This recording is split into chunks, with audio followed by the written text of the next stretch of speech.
Élise se tenait dans le salon, les bras chargés de sacs contenant les affaires des jumeaux.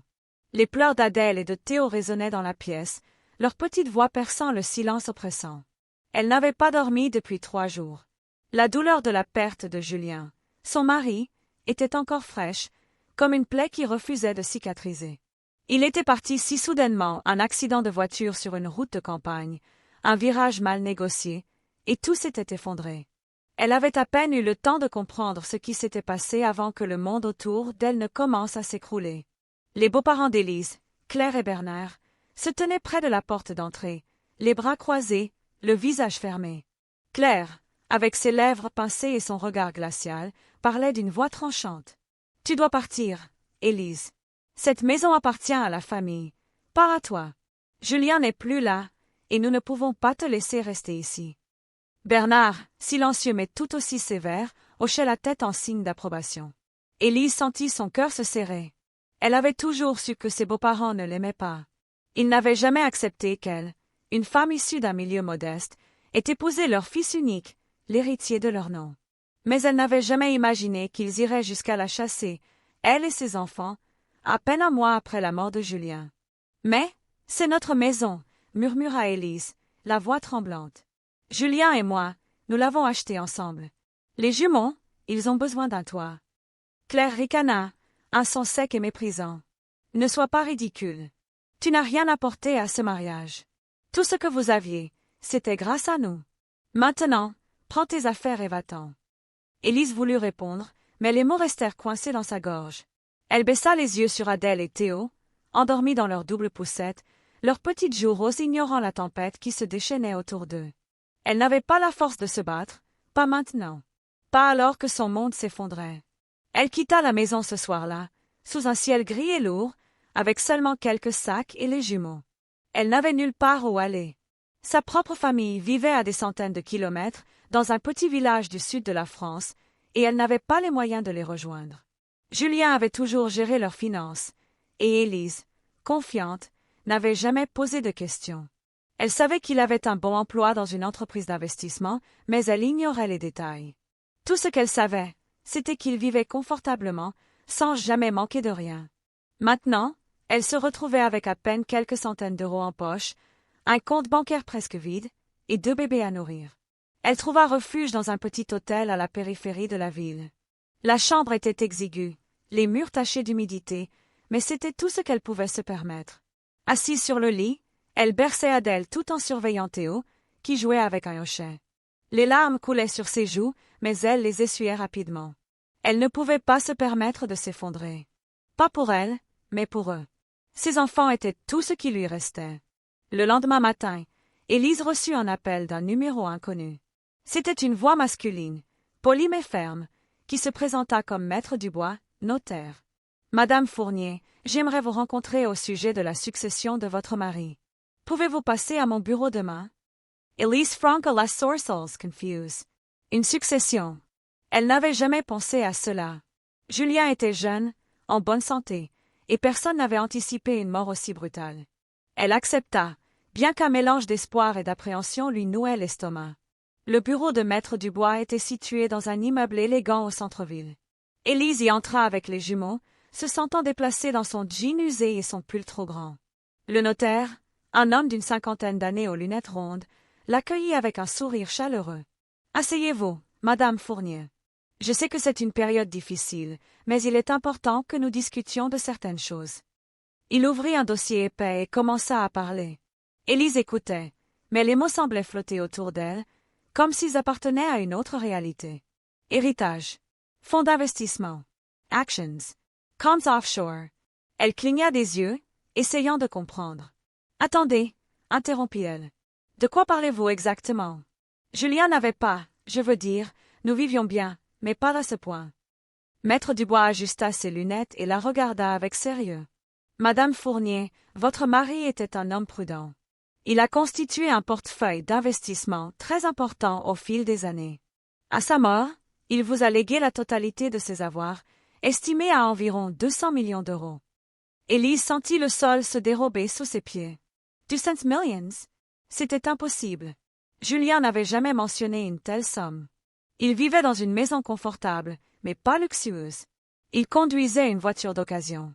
Rien dans leur vie ne laissait présager une fortune pareille. « Vous devez faire erreur, » murmura-t-elle. « Julien ne m'a jamais parlé de ça. » Maître Dubois secoua la tête. « Il n'y a pas d'erreur. Les documents sont clairs. Votre mari a tout organisé pour que vous et vos enfants soyez à l'abri. » Cependant, il marqua une pause, son expression devenant plus grave. « Il semble que certaines personnes proches de vous étaient au courant de cet héritage.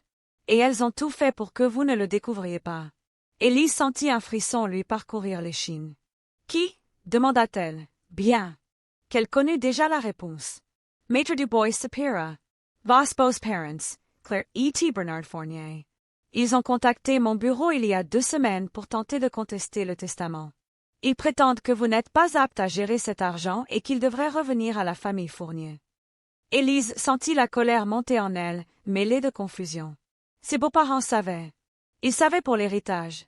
Et pourtant, ils l'avaient chassée comme une intruse. Ils l'avaient laissée sans rien, avec 2 bébés, en pleine détresse. Elle quitta le bureau du notaire dans un état second. Les jumeaux babillaient dans leur poussette, inconscients du poids qui pesait sur les épaules de leur mère. Élise ne savait pas quoi faire. Une partie d'elle voulait confronter Claire et Bernard, leur demander pourquoi ils lui avaient fait ça. Mais une autre partie, plus prudente, lui soufflait de se méfier. Si ses beaux-parents étaient prêts à la chasser pour garder l'héritage, jusqu'où était-il capable d'aller?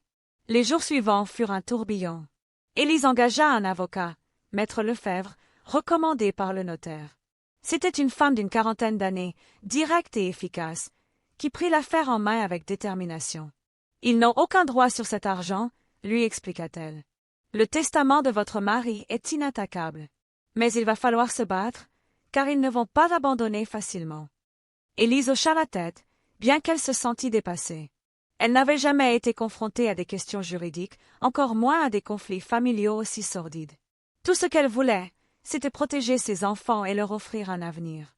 Pendant ce temps, elle emménagea dans un petit appartement loué avec l'avance que Maître Dubois lui avait fournie, provenant d'un compte temporaire mis à disposition pour les dépenses urgentes. C'était un soulagement de quitter l'hôtel miteux, mais Élise vivait dans la peur.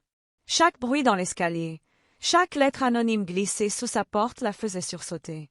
Elle avait l'impression d'être surveillée, comme si Claire et Bernard tramaient quelque chose dans l'ombre. Un soir, alors qu'elle donnait le biberon aux jumeaux, son téléphone sonna. C'était Claire. Sa voix, d'ordinaire si froide, tremblait légèrement. « Élise, nous devons parler. Ce que nous avons fait, c'était une erreur. Viens à la maison, nous pouvons tout arranger. » Élise sentit son estomac se nouer. Elle n'avait aucune confiance en eux, mais une partie d'elle voulait croire qu'ils pouvaient changer. Elle accepta de les rencontrer, mais seulement dans un lieu public, un café au centre-ville. Le lendemain, elle arriva au café avec les jumeaux. Claire et Bernard étaient déjà là, assis à une table dans un coin. Ils semblaient nerveux, leurs regards fuyants. Claire prit la parole en premier. « Élise, nous avons agi sous le coup de l'émotion.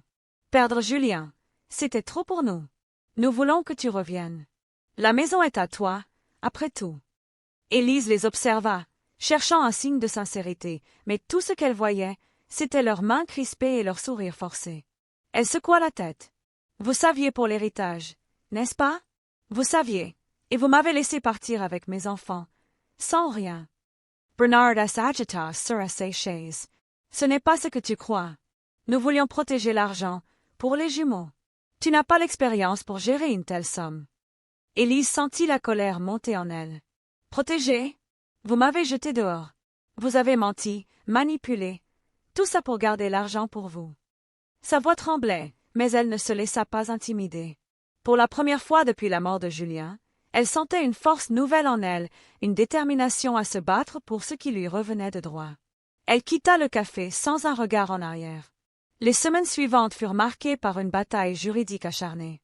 Claire et Bernard multiplièrent les recours, engageant des avocats coûteux pour contester le testament.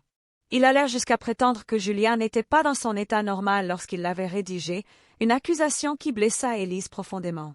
Mais Maître Lefebvre était redoutable. Elle présenta des preuves irréfutables, des relevés bancaires, des courriels, des contrats signés par Julien, tous confirmant qu'il avait consciemment légué sa fortune à Élise et aux jumeaux. Pendant ce temps, Élise commença à reconstruire sa vie. Elle s'installa dans un appartement plus grand, dans un quartier calme. Elle engagea une nourrice pour l'aider avec Adèle et Théo, ce qui lui permit de reprendre des études qu'elle avait abandonnées des années plus tôt. Elle voulait comprendre la finance, apprendre à gérer l'héritage de Julien pour assurer l'avenir de ses enfants. Elle passait ses soirées à lire des livres sur les investissements, à prendre des notes, à poser des questions à Maître Dubois, qui devint un allié précieux. Un an plus tard, le tribunal rendit sa décision. Le testament de Julien fut validé, et Claire et Bernard furent déboutés de toutes leurs demandes. Élise reçut officiellement l'héritage, une somme qui dépassait tout ce qu'elle avait pu imaginer. Mais l'argent, bien qu'il changeât sa vie, n'était pas ce qui comptait le plus. Ce qui importait, c'était la force qu'elle avait trouvée en elle. Elle avait affronté la trahison, la perte et la peur, et elle en était sortie plus forte.